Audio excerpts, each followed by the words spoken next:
Selamat pagi. Apa kabar hari ini? Semua baik kan ya? Ya. Kita harus tetap semangat dan kita tetap harus punya komitmen bahwa belajar itulah sebuah pekerjaan yang sangat menyenangkan. Pada kesempatan ini, Ibu akan membawakan materi tentang faktor-faktor yang mempengaruhi persalinan. Sebelumnya mungkin mahasiswa ada yang sudah baca tentang faktor-faktor yang mempengaruhi persalinan tentunya ya.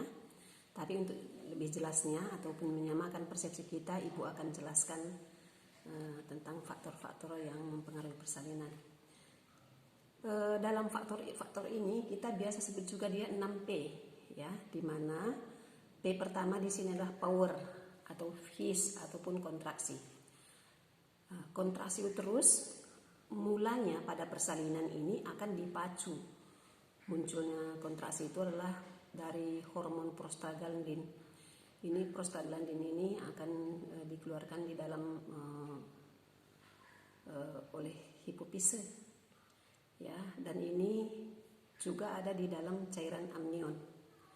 Juga dihasilkan oleh desi2, di mana juga ada di situ unsur kalium ion, ada juga akan memicu untuk munculnya kontraksi.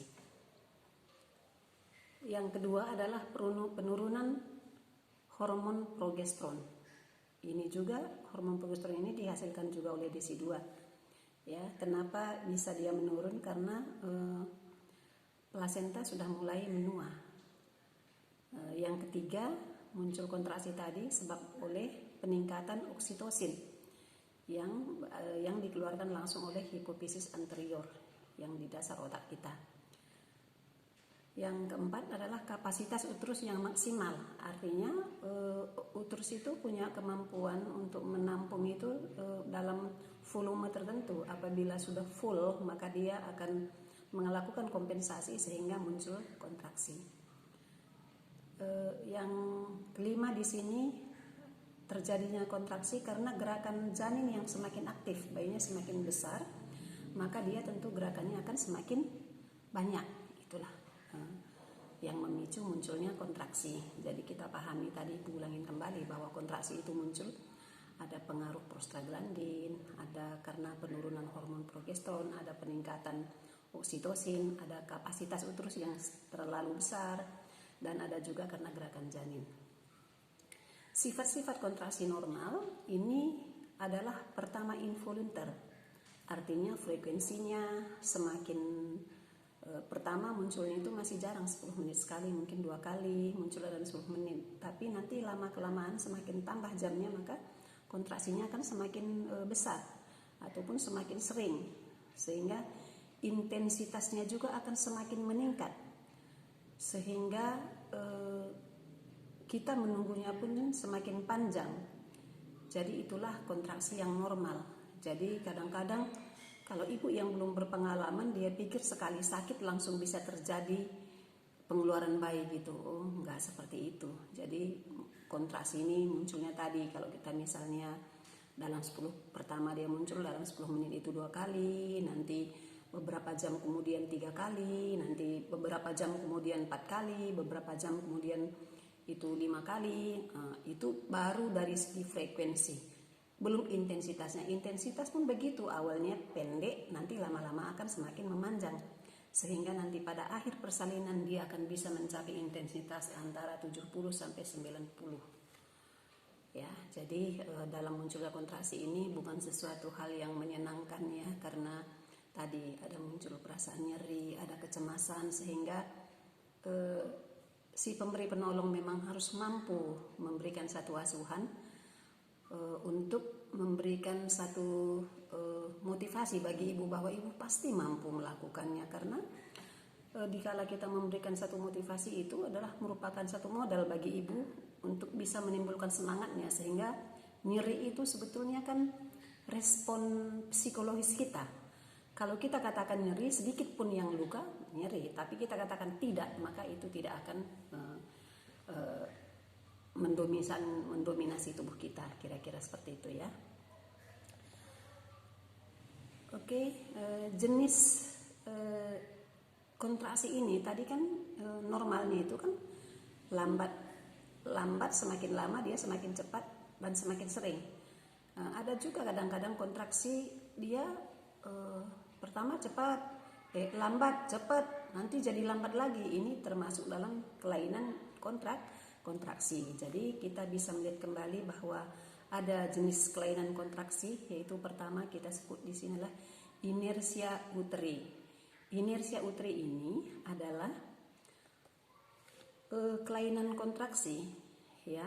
Ini bisa terjadi secara primer dan bisa juga secara sekunder. Kalau kita katakan dia primer, ibunya mula-mula masuk ke dalam klinik bersalin kita itu kontraksinya sudah ada. Misalnya dia datang dengan dalam 10 menit 3 kali muncul kontraksi, nanti 2 jam kemudian sudah 4 kali. Lamanya juga tadinya awalnya hanya 10 menit, terus setelah 2 jam kemudian menjadi 30 menit.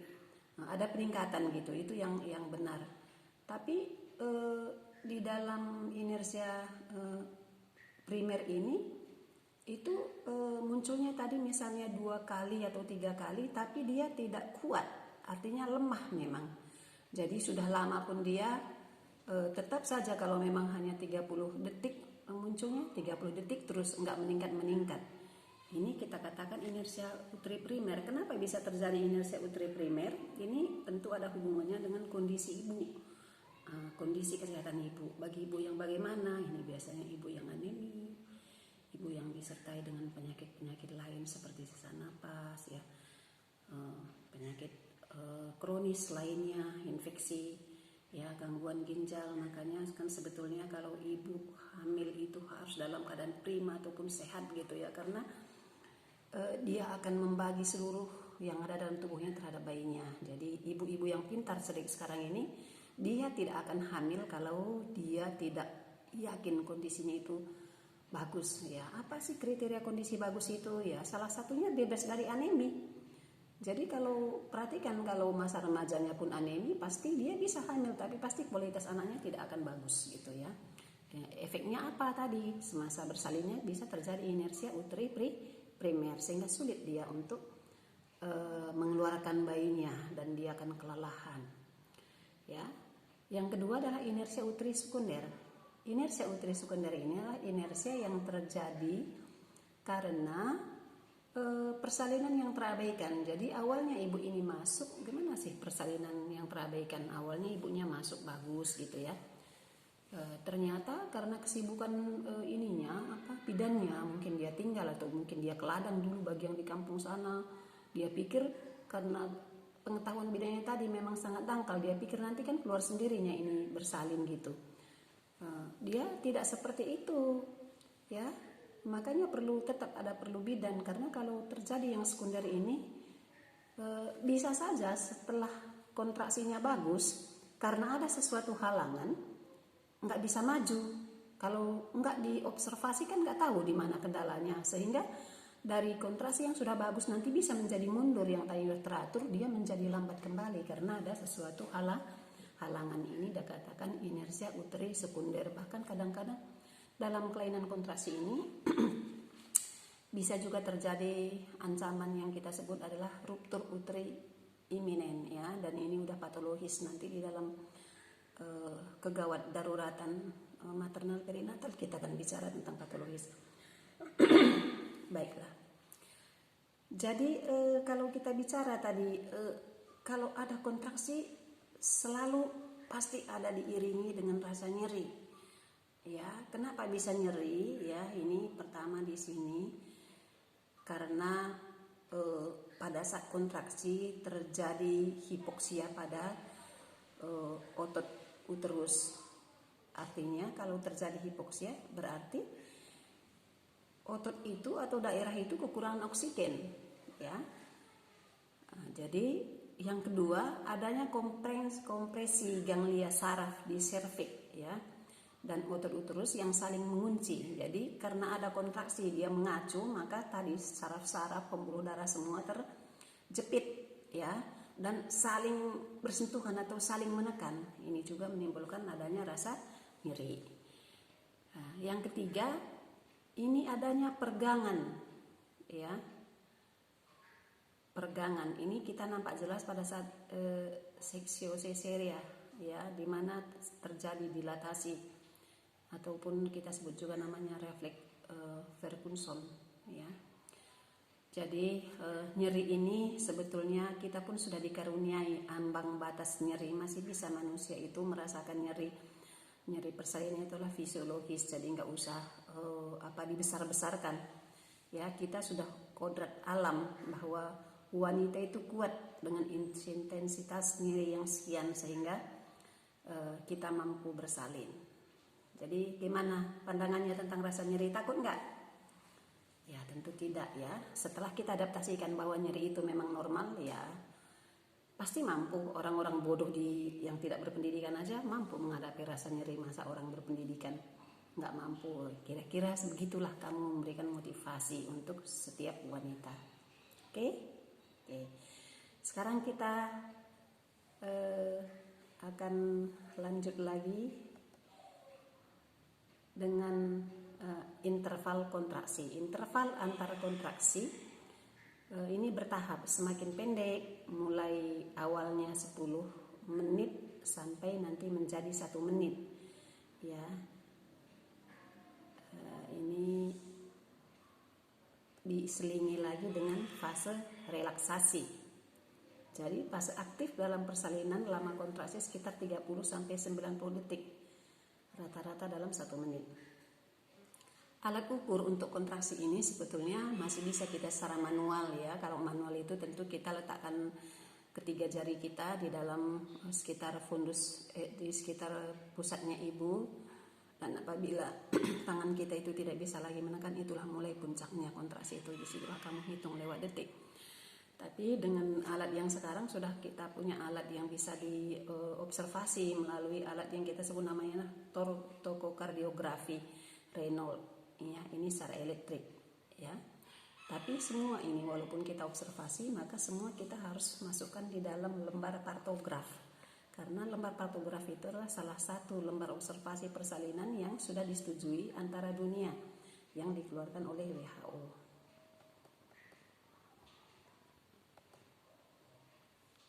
P yang kedua adalah pasek ataupun jalan lahir. Ya. Jadi jalan lahir ini terdiri dari 2 bagian. Ada jalan lahir lunak, itu jaringan dan otot. Ada jalan lahir keras, yaitu tulang. Nah, kita pahami bahwa jalan lahir lunak ataupun otot itu sudah fisiologis, kecuali kalau ada ya kelainan, itu tentu sebelum hamil juga udah kita tahu. Ya, jadi ataupun dengan persalinan sebelumnya juga bisa kita prediksi. Tapi tentang anatomi panggul, ini panggul ini harus kita pahami dulu. Ya, panggul wanita itu normalnya itu kan memang bentuknya genekoid. Ya, masih ingat ya bentuk-bentuk panggul? Ada genekoid, ada platypeloid, ya. Tapi wanita itulah genekoid yang normalnya. Jadi dalam panggul itu ada, kita bagi 2, ada panggul sejati dan ada panggul palsu. Ya, panggul sejati ini batasnya adalah pintu atas panggul, di mana sebagai batas atasnya promontorium dan di depannya adalah kiri kanannya linea innominata dan di depannya lah pinggir atas simfisis. Dalam melihat pintu atas panggul ini tentu kita bicara tentang ukuran-ukuran. Ada conjugata obstetrica ataupun conjugata anteroposterior. Ini adalah antara promontorium ke pinggir atas simfisis. Ini jaraknya 11,5 cm. Ada conjunctiva transversa, ya. Ini pertengahan lineo innominata kiri dan kanan. Ini jaraknya 12 cm atau 12,5. Ada conjugata oblik. Ini mulai dari ramus sacrum ke ramus pubis. Ini jaraknya terluas 13,5 cm.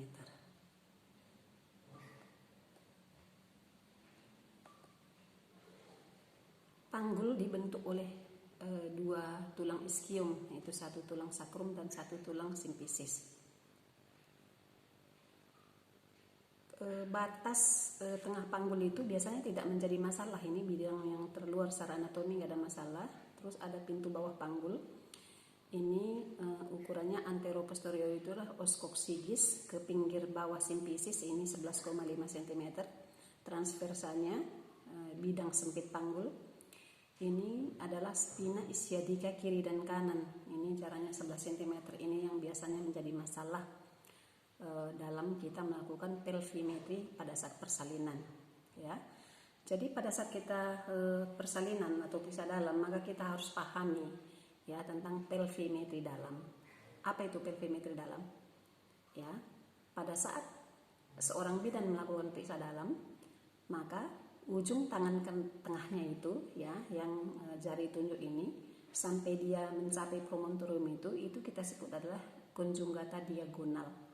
Kenapa harus kita lihat itu? Konjugata diagonal ini sebetulnya kalau kita tercapai, kita bisa mengetahui pintu atas panggul tadi, ya, karena konjugata diagonal dikurang 1,5, itulah dia jarak antara antero posterior untuk pintu atas panggul. Sedangkan konjugata obstetrika ini biasanya nggak ada masalah. Konjugata anatomikum juga ini biasanya tidak ada masalah.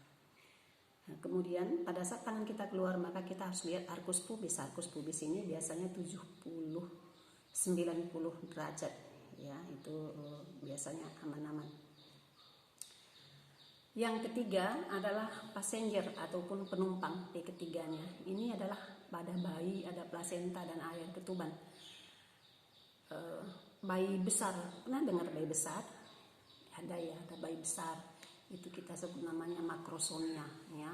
Kenapa bisa terjadi bayi besar? Ini biasanya pada ibu-ibu yang disertai dengan penyakit diabetes mellitus. Kita bisa prediksi semakin ke depan ini kecenderungan untuk bayi besar akan semakin banyak kita akan dapatkan, ya. Karena tadi penyakit semakin meningkat, dan bisa juga karena ibu yang tidak peduli dengan kenaikan berat badan pada masa hamil.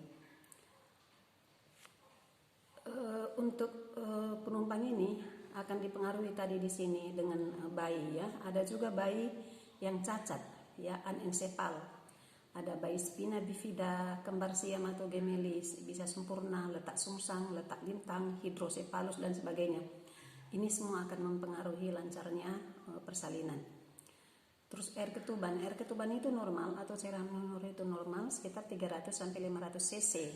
Kalau lebih dari 500 cc kita sebut namanya adalah hidramnion atau polyhidramnion.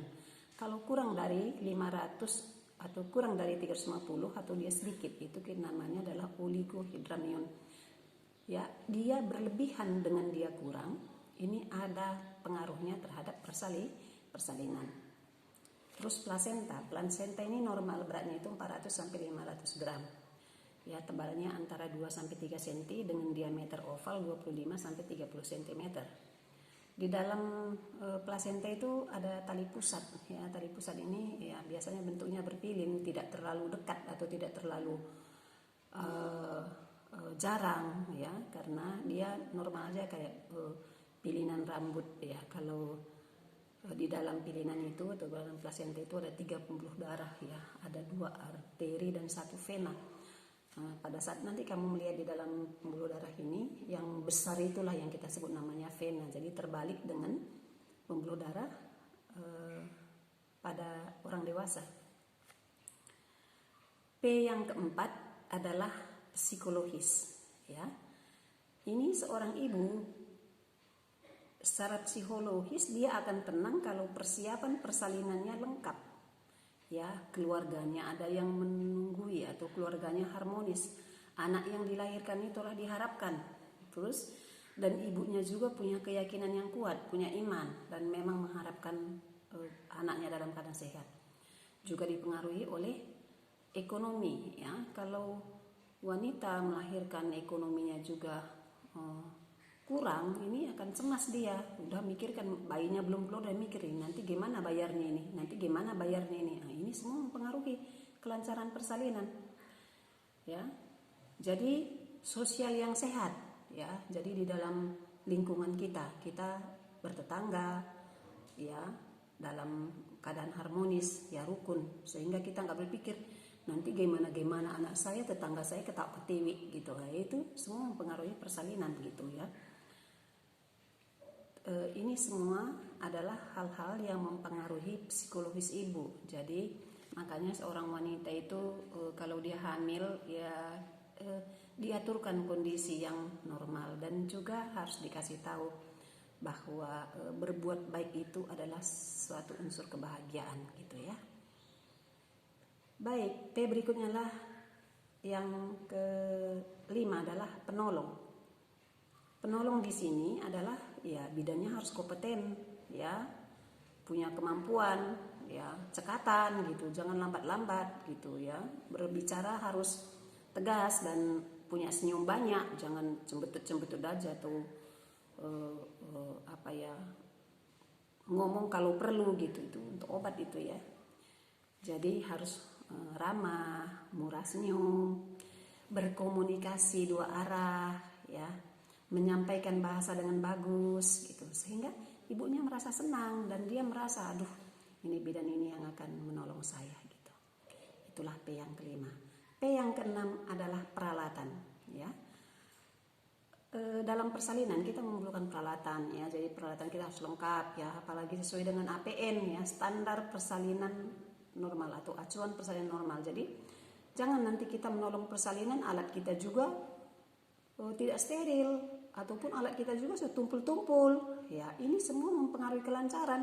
Kita mau gunting tali pusat, kita udah tekan-tekan begini nggak putus-putus tali pusatnya. Kenapa? Karena gunting sudah keropos. Nah ini juga menghambat ya, jadi harus berstandar ya. Kalau sudah ini gantilah alatnya, toh uang bidan itu banyak kan. Nah jadi harus alatnya juga harus selalu diupdate. Kalau udah ini udah diafkerkan, jadi jangan pelit-pelit gitu ya. Terus alat-alat kita juga gitu ya, sarung tangan harus selalu yang bagus ya, tidak bocor gitu, karena kalau bocor nanti malah itu mengancam jiwa bidan juga, karena penyakit sekarang banyak yang kita tidak pahami, karena nanti kita berhubungan dengan alat-alat ataupun sesuatu yang berbahaya ya, dan darah itu kita nggak tahu di situ sumbernya, semua adalah penyakit. Oleh sebab itu bidan harus yakinkan bahwa faktor-faktor yang mempengaruhi keselamatannya harus ditingkatkan ya. Jadi APD-nya harus mantap ya, harus bagus. Jadi itulah kira-kira. Jadi kesimpulan dari pertemuan kita hari ini, saya ulangin kembali ya, bahwa faktor yang mempengaruhi persalinan itu ada, kita sebut dengan 6P ya. Pertama tadi ada power itulah kontraksi normal itu yang awalnya semakin lama dia semakin meningkat, intensitas semakin tinggi.